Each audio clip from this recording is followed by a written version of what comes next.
বাধার মুখে ফুল না দিয়েই শহীদ মিনার ছাড়লেন রুমিন ফারহানা, পুষ্পস্তবক ছিঁড়ে ফেলার অভিযোগ। দেশবার্তা নিউজ রিপোর্ট। ব্রাহ্মণবাড়িয়া ২, সরাইল, আশুগঞ্জ ও বিজয়নগরের ২ ইউনিয়ন সংসদ সদস্য ব্যারিস্টার রুমিন ফারহানা অমর ২১শে ফেব্রুয়ারি মহান শহীদ দিবস ও আন্তর্জাতিক মাতৃভাষা দিবসে শহীদ মিনারে শ্রদ্ধা জানানোর চেষ্টা করতে পারেননি। ২০ ফেব্রুয়ারি শুক্রবার দিবাগত রাত ১২টার দিকে সরাইল উপজেলার কেন্দ্রীয় শহীদ মিনার প্রাঙ্গণে পুষ্পস্তবক নিয়ে শ্রদ্ধা জানাতে গেলে বিএনপির নেতাকর্মীদের বাধার মুখে পড়েন তিনি। অভিযোগ অনুযায়ী বিএনপির নেতাকর্মীরা রুমিন ফারহানা এরানা পুষ্পস্তবকটি ছিঁড়ে ফেলেন। পরে পুলিশি হস্তক্ষেপে পরিস্থিতি নিয়ন্ত্রণে আসে।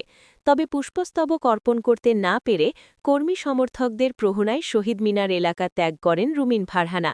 পরে তার কর্মী সমর্থকরা ঢাকা-সিলেট মহাসড়কের শাহবাজপুর এলাকায় সড়ক অবরোধে ও বিক্ষোভ মিছিল করে।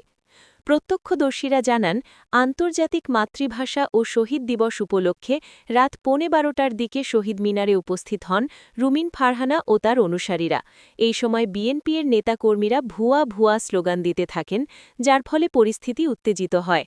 পুলিশ জানিয়েছেন, ভিডিও ফুটেজ বিশ্লেষণ করে আইনানুগ ব্যবস্থা নেওয়া হবে। সরাইল উপজেলা নির্বাহী কর্মকর্তা মোহাম্মদ আবু বক্কর সরকার বলেন, রাত ১২টা ১ মিনিটে উপজেলা প্রশাসনের পক্ষ থেকে শহীদ বেদিতে পুষ্পস্তবক অর্পণের মাধ্যমে শ্রদ্ধা নিবেদন করা হয়েছে। যদি অনাকাঙ্ক্ষিত কোনো ঘটনা ঘটে থাকে, পুলিশ তা তদন্ত করে প্রয়োজনীয় ব্যবস্থা নেবে। অবরোধ ও বিক্ষোভ সমাবেশে রুমিন ফারহানার কর্মী সমর্থকদের বিভিন্ন স্লোগান দিতে দেখা যায়। উনি সরাই আশুগঞ্জের জনগণের ভোটে রায় পেয়ে পাশ করেছে, এমপি হয়েছে। এই আনোয়ার মাস্টার প্রত্যেক জায়গায় বক্তব্য দিছে, সরাইলের কোন সেন্টারে সে পাশ করবে না।